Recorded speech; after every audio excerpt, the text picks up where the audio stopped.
আল্লামার মাঝে যে দূরদর্শিতা ছিল, এই দূরদর্শিতা আমরা ধারণ করতে পারছি কিনা। ইত্তাকু ফিরাসাতাল মুমিন ফাইন্নাহু ইয়ানজুরু বিনূরিল্লাহ।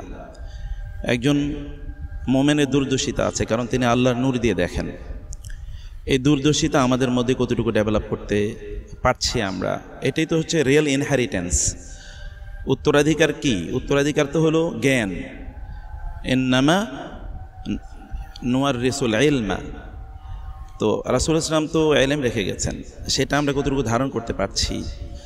আল্লামা যে জ্ঞান এর কথা আমাদেরকে বলে গেছেন, যত দূর তিনি দেখতে পেতেন অত দূর আমরা দেখতে পাই কিনা, সেই জায়গায় আমাদেরকে যোগ্য করে গড়ে তোলার কাজটি অবশ্যই আমাদের সামনে রয়ে গেছে। হাবিব ভাই যে কথা বলছেন যে একটি রাষ্ট্র পরিচালনা করার জন্য যে পরিমাণ জনশক্তি দরকার, সেই জনশক্তিদেরকে তো গায়েব জালিমরা শেষ করে দিয়েছে। কিন্তু আমরা কি ওই জনশক্তিকে রিপ্রেজেন্ট করার মতো বা তাদেরকে রিপ্লেস করার মতো যোগ্যতা অর্জন করেছি? করিনি, ব্যক্তিগতভাবে আমি করিনি। তাইলে এই জায়গাটা আমাদের গ্রে এরিয়া রয়ে গেছে, সেখানে কাজ করা দরকার। 2 নম্বর বিষয় হচ্ছে তার শব্দচয়ন, বাচনভঙ্গি, বডি ল্যাঙ্গুয়েজ, এগুলো এলিট ক্লাসের ছিল। আলেম হিসেবে এগুলো আমাদের ধারণ করা দরকার। স্মৃতিচারণ অনুষ্ঠানে তার কাছ থেকে আমরা কী নিতে পারছি সেটি আমাদের আলোচনায় আসা দরকার।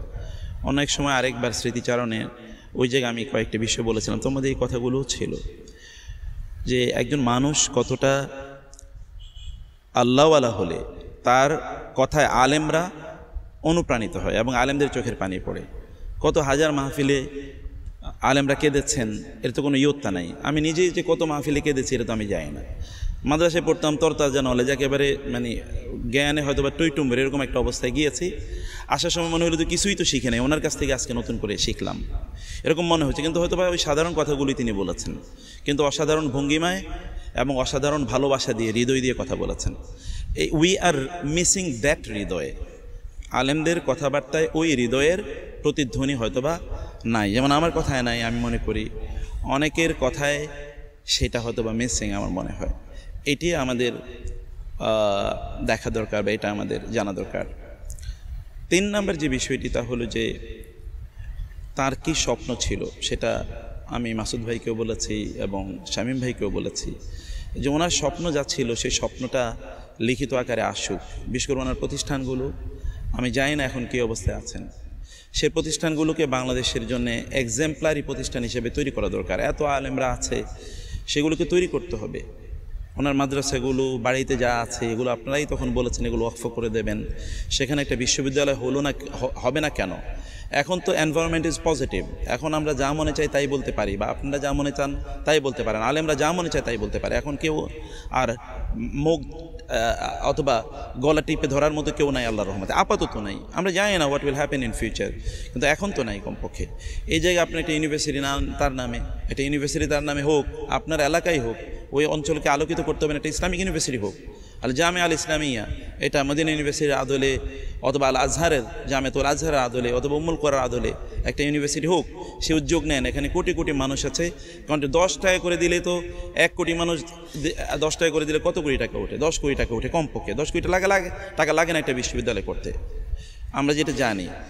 তো এই কাজগুলো রয়ে গেছে, এই কাজগুলো আমার মনে হয় করতে হবে। আর 4 নম্বর হচ্ছে যে আমাদের কোন জায়গায় সংকট। বাংলাদেশের বর্তমান বিপ্লবে আমাদের শুধুমাত্র লাঠি ধরার বাইরে খুব বড় ধরনের কোনো কন্ট্রিবিউশন আমাদের নাই। মূল কন্ট্রিবিউশনটা আসে হলো ইন্টেলেকচুয়াল, বুদ্ধিবৃত্তিক জায়গায় আমরা কন্ট্রিবিউট করার মতো জায়গায় পৌঁছেছি কিনা।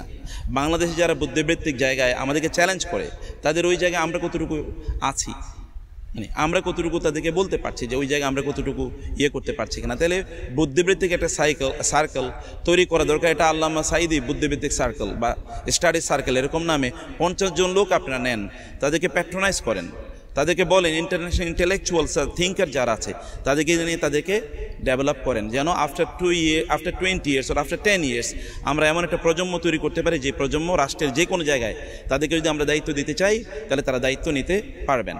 হাবিব ভাই বলছেন যে অন্তর্বর্তীকালীন সরকারে আমাদের কতজন থাকা দরকার, আমাদের কয়জন? আপনি 5 জনের নাম বলেন।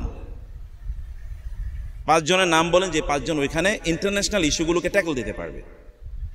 তাইলে লোক তৈরি করতে হবে, that is actually the objective. সেটা হচ্ছে আমাদের মূল লক্ষ্য উদ্দেশ্য হওয়া দরকার। থ্যাংক ইউ, জাযাকুমুল্লাহ খায়ের। অনেক কথাই তো সবাই বলতে পারেন, বলার এখানে সবই আলেম এবং সবই স্কলার, সবই স্পিকার, কথা অনেক বলা যায়। আমাদের মূল লক্ষ্য যদি হয় ওনার কাছ থেকে আমরা কি শিখেছি তাইলে কেবলমাত্র তার রেখে যাওয়া যে কাজ সেটা আমরা করতে পারবো, আদারওয়াইজ করা এটা জটিল হবে আমাদের জন্য।